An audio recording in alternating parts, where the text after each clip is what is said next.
Bismillahirrahmanirrahim. Assalamualaikum warahmatullahi wabarakatuh. Waalaikumsalam warahmatullahi wabarakatuh. Apa kabar Pak Daud?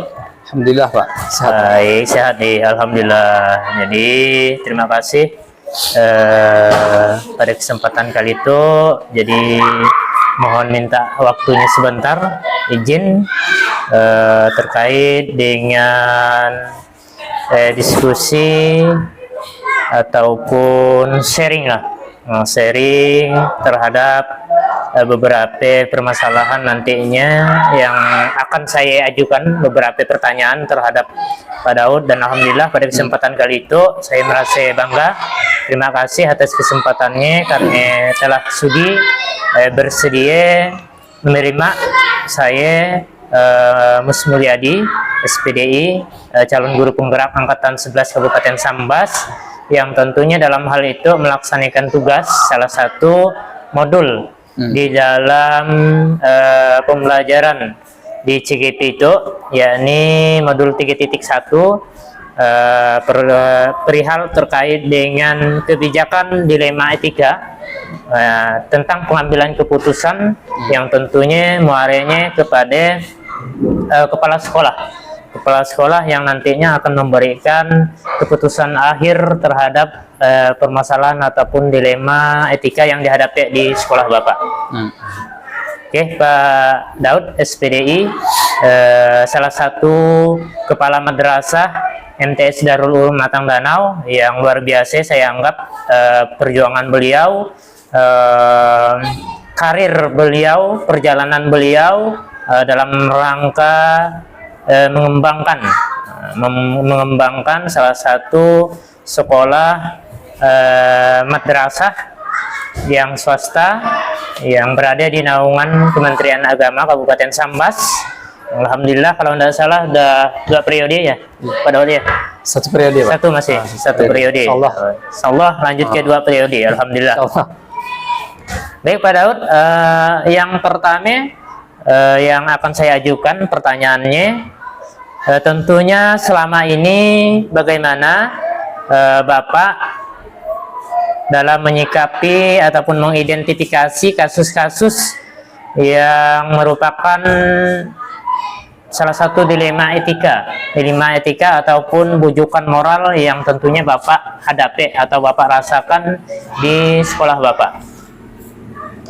Terima kasih Pak. Jadi salah satu identifikasi kasus-kasus yang merupakan dilema atau etika yang kami alami Pak, yang kami alami di sekolah kami, tentunya yang berkaitan dengan masalah absensi siswa Pak.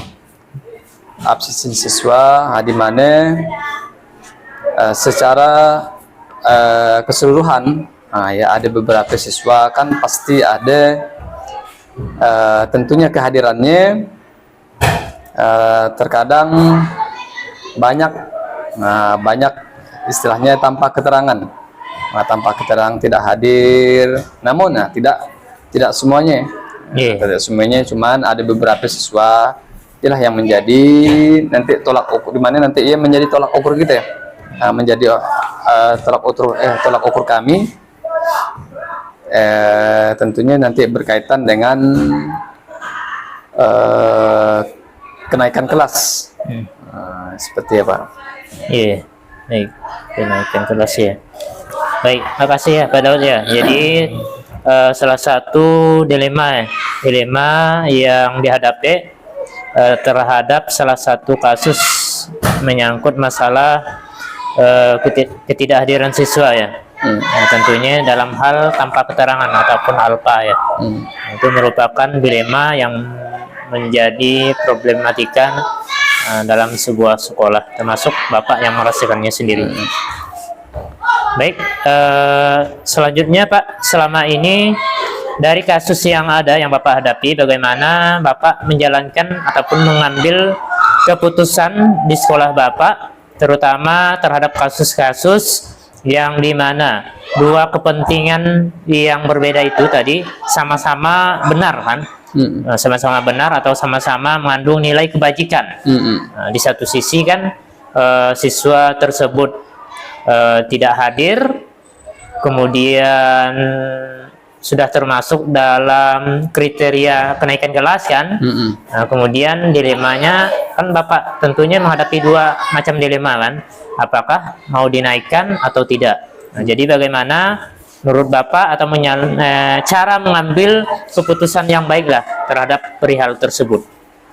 Begini Pak, dilemanya kami Pak dalam pengambilan keputusan yang berkaitan tentunya dengan masalah absensi yang kami alami. Nah, di sini kan selain nanti ujung-ujungnya nanti siswa kan tidak naik kelas, akan tetapi nanti siswa tersebut dengan keputusan tersebut siswa yang siswa yang bersangkutan tersebut ya akan nanti mindset pemikirannya nanti ya dia ketika sekolah tersebut tidak menaikkannya ya Pak, tidak menaikkannya nanti ya, maka ujung yang kadang yang kita takutkan kan siswa tersebut nanti ya akan berhenti sekolah. Padahal kasus tersebut ya mereka sendiri yang istilahnya menghambat daripada keinginan lah ya. Berkeinginan untuk melanjutkan ke jenjang yang lebih atas. Cuman padahal kan permasalahan ataupun peraturan sekolah ya kan, peraturan sekolah, tata tertib sekolah dilanggar. Itu kan merupakan sebuah dilema. Jadi artinya pihak sekolah ataupun Bapak selaku kepemimpinan di sekolah madrasah ini kan mengambil keputusan dengan menaikkan siswa tersebut, walaupun terkadang itu bertentangan dengan aturan sekolah yang berlaku kan. Kita kan memiliki kriteria ketentuan naik tidak naik kan. Walaupun itu dinyatakan tidak naik, namun karena siswanya masih berusaha atau masih kepingin sekolah, artinya masih diperjuangkan. Baik, terima kasih Pak Daud, luar biasa. Itu salah satu keputusan yang saya anggap memang luar biasa untuk kedepannya, artinya tidak melakukan pembunuhan karakter terhadap siswa yang benar-benar masih ingin melanjutkan sekolah, namun di satu sisi mereka itu melanggar aturan yang telah ditetapkan oleh sekolah. Baik, Pak Daud, next lanjut ke pertanyaan berikutnya, yakni langkah-langkah ataupun prosedur seperti apa saja yang biasa Bapak lakukan, yang selama ini yang Bapak tempuh atau Bapak lakukan. Gini Pak, ketika siswa tersebut seandainya dalam sebulan kehadirannya sudah yang tanpa keterangan sudah 3 kali, maka langkah yang kami ambil, kami akan mengirim surat atau pemberitahuan kepada orang tuanya. Nah, terus nanti kalau seandainya kalau memang orang tua sudah tahu, ya maksudnya kami mengirim surat ya ingin bekerja sama, ingin bekerja sama, dia tahu nanti, oh ternyata selama 1 bulan anaknya sudah tidak ke sekolah tanpa keterangan selama 3 kali. Kami akan mengirim surat kepada orang tua tersebut, orang tua siswa tersebut. Berarti salah satu langkahnya dengan mengirimkan surat pemberitahuan ya Pak ya. Surat pemberitahuan, kemudian dipanggil orang tuanya untuk melakukan koordinasi kan. Koordinasi perihal terkait dengan alasan mengapa anak yang bersangkutan tidak datang ke sekolah. Baik. Berarti satu langkah ya Pak ya. Tentunya melalui persetujuan wali kelas kan. Kemudian perlu juga kita libatkan DK kan, bimbingan konseling kan, atau kesiswaan. Iya, atau kesiswaan. Kemudian baru naik di tingkat kepala madrasah memberikan surat peringatan. Baik. Baik Pak, terima kasih Pak. Selanjutnya untuk pertanyaan yang keempat di sini, hal-hal apa saja yang selama ini Bapak anggap paling efektif dalam pengambilan keputusan terhadap kasus-kasus ataupun dilema etika yang Bapak hadapi? Ya Pak, tindak lanjut dari tadi Pak, dari langkah-langkah setelah orang tua kita beri surat, kita kirimin surat, terus kita makan, tujuan kita kan memberi surat kan agar orang tuanya tahu bahwa kondisi anaknya sekolah beginilah. Jadi dengan cara itu Pak, dan cara itu sama juga kita kayak bahasa itu, selain itu kan nanti kita bahasa ancam Pak, bahasa ancam. Kalau seandainya nanti sudah kita kirim surat, nanti kita panggil. Nah, kita panggil, habis kita panggil, nanti kalau masih juga melakukan kesalahan yang sama, maka siswa tersebut nanti akan kita keluarkan atau kita pindahkan. Nah, dengan cara itu siswa tersebut ya kayak tuh ada efek jerah Pak. Takut. Oke, dipindahkan ya. Pindahkan atau bahkan bisa jadi diberi ancaman tidak naik kelas ya Pak ya. Ya.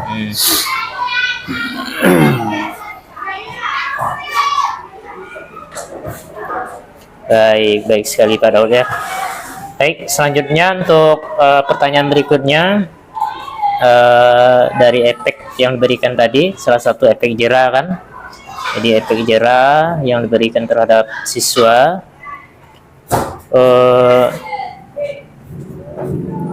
hal apa saja yang selama ini yang menjadi ataupun menjadikan ataupun merupakan tantangan dalam pengambilan keputusan terhadap kasus-kasus yang termasuk dalam dilema etika tadi? Sama Pak, sama tantangannya persis kayak kasus-kasus yang lain. Ketika setelah kita kirimin surat, terkadang orang tua tidak mau tahu bahwa seandainya anaknya mempunyai kesalahan seperti ini, kita kan maunya kerjasama kan. Seperti sebelum-sebelumnya kita kan sosialisasi kepada orang tua, maunya kerjasama dalam hal mendidik. Kalau di sekolah guru yang mendidik, kalau di rumah ya kita serahkan kepada orang tua. Terkadang orang tua itu masa bodoh Pak. Masa bodoh, tidak mau tahu mau anaknya sekolah atau tidak. Padahal sudah kita kasih tahu kan. Terkadang setelah kita pikir, kita kasih tahu kepada anak, bagaimana tanggapan orang tua. Dia bilang, oh orang tua santai-santai aja Pak, bahasanya enggak bahasa marah apa gimana. Itu menjadi dilema kami. Jadi bahasanya kuranglah kerjasama pihak orang tua dengan sekolah ya. Sekolah tanggapan ataupun responnya. Tidak semuanya Pak. Ada juga setelah kita beritahu, terkadang oh bagus Pak, kalau begitu. Responnya kurang lah ya. Dan berarti dalam hal ini persentase keinginan sekolah itu lebih besar berpihak kepada anaknya dibandingkan dengan orang tua. Jadi kalau orang tua itu lebih kuat, lebih besar, biasanya itu tekanan dari orang tua ataupun keinginan mengarahkan anaknya yang lebih besar.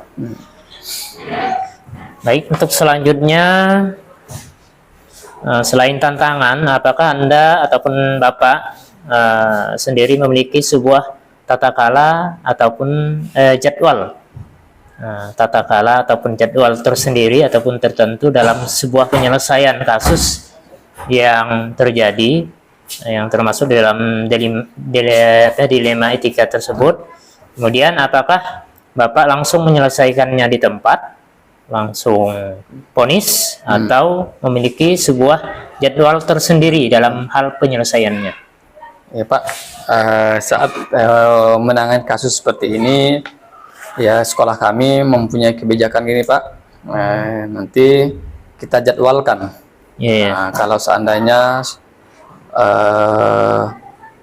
siswa tersebut melakukan hal yang sama atau kesalahan yang sama, nanti orang tua kita jadwalkan, kita suruh datang ke sekolah, kita tentukan harinya, terus kita beri masukan dan kita berikan pandangan, tolong kerjasama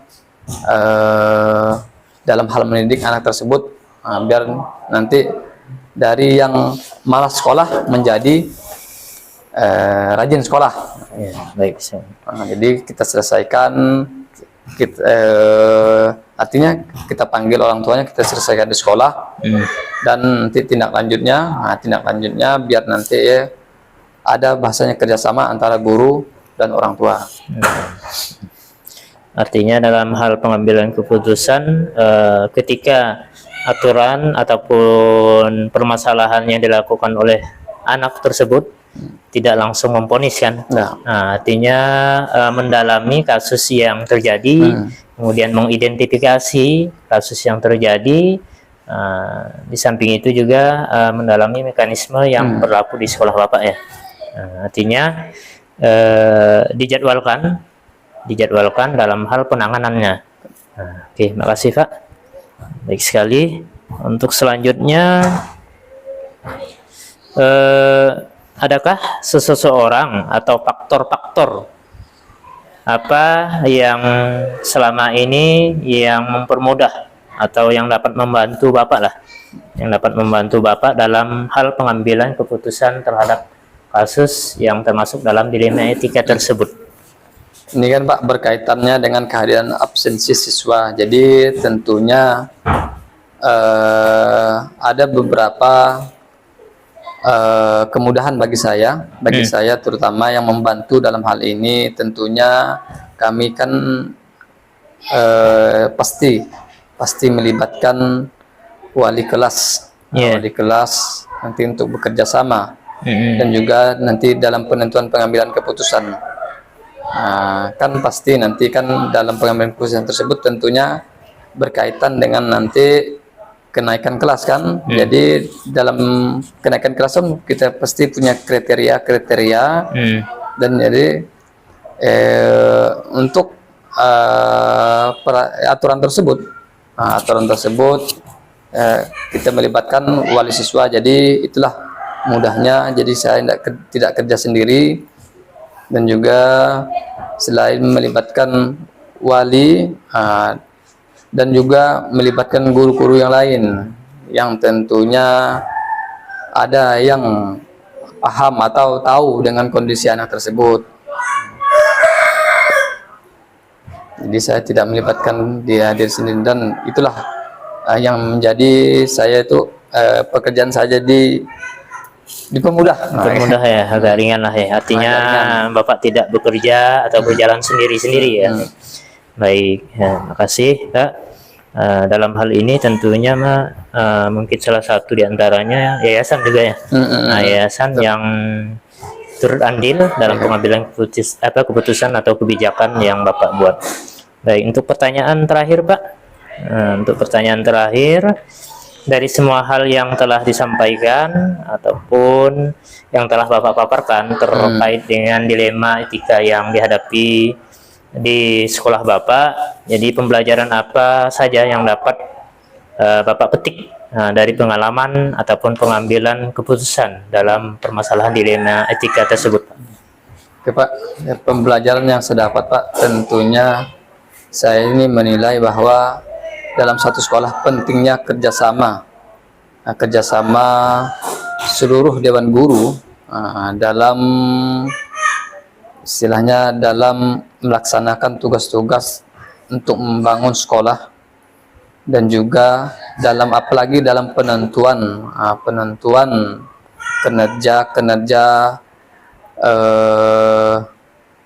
setiap individu yang dilakukan, dalam tentunya kaitannya dengan masalah kasus atau dilema absensi siswa.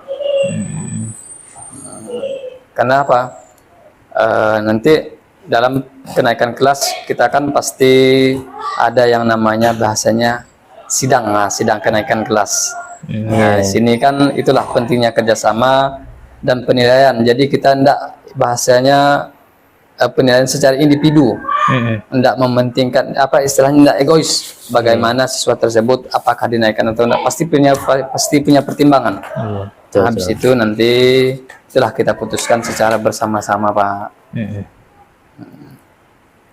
Bersama.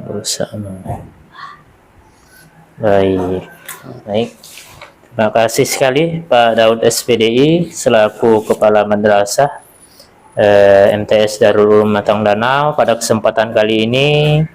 Jadi saya mengucapkan ribuan terima kasih atas kesempatannya, atas kesediaannya sesuai dengan tugas saya pada pertemuan kali ini dalam mewawancarai atau berdiskusi, sharing terkait dengan pengalaman yang tentunya nanti akan insya Allah kalau kami diberikan kesempatan, diberikan amanah oleh Allah Subhanahu Wa Taala dan ditugaskan sebagai tampuk kepemimpinan seperti Bapak, insya Allah kami akan meniru trik ataupun langkah-langkah yang Bapak terapkan pada MTS Darul Ulum Matang Danau. Amin. Demikian saya tutup dengan billahi taufiq wal hidayah. Assalamualaikum warahmatullahi wabarakatuh. Waalaikumsalam warahmatullahi wabarakatuh.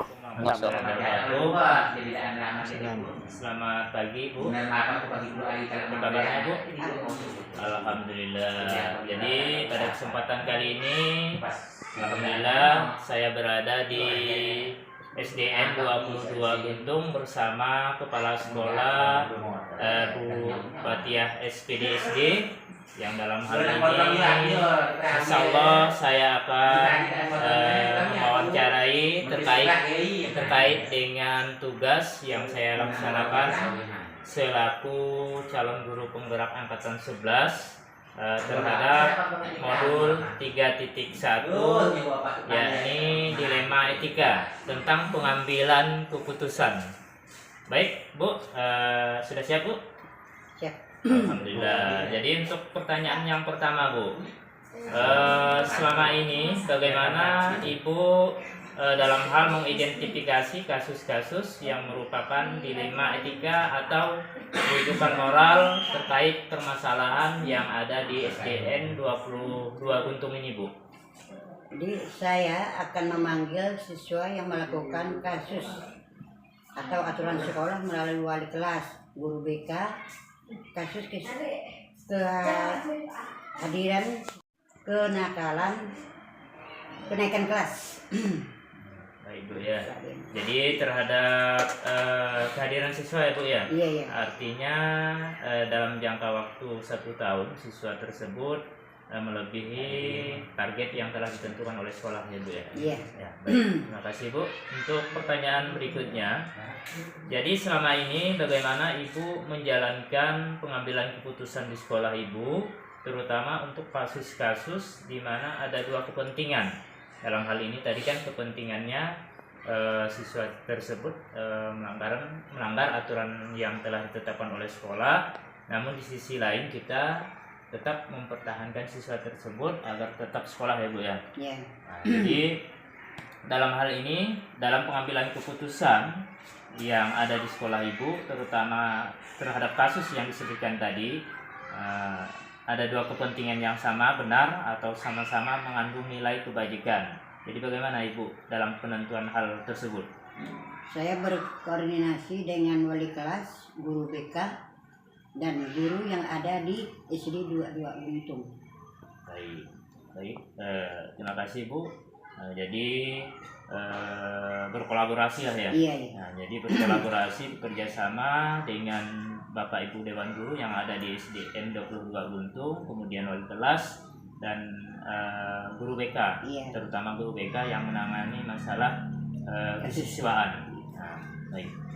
Untuk selanjutnya, langkah-langkah atau prosedur seperti apa yang biasa Ibu lakukan selama ini?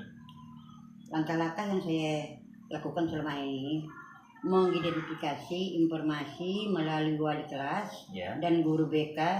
Selanjutnya saya menyurati orang tua, wali siswa yang sering alpa tanpa keterangan. Baik. Jadi mekanisme yang Ibu lakukan terhadap kasus yang didalami tadi kan. Nah, jadi mulai atau diawali dari mendapatkan informasi dari wali kelas, kemudian guru BK, dan selanjutnya memberikan surat pemberitahuan terhadap orang tua yang mana bahwa anaknya sering tidak masuk sekolah. Baik, untuk selanjutnya hal apa saja yang selama ini Ibu anggap paling efektif dalam pengambilan keputusan pada kasus-kasus yang terjadi di SDN 22 Guntung ini, Bu? Jadi saya sebagai kepala sekolah harus mengadakan musyawarah dengan dewan guru. Selanjutnya saya yang memberi keputusan akhir.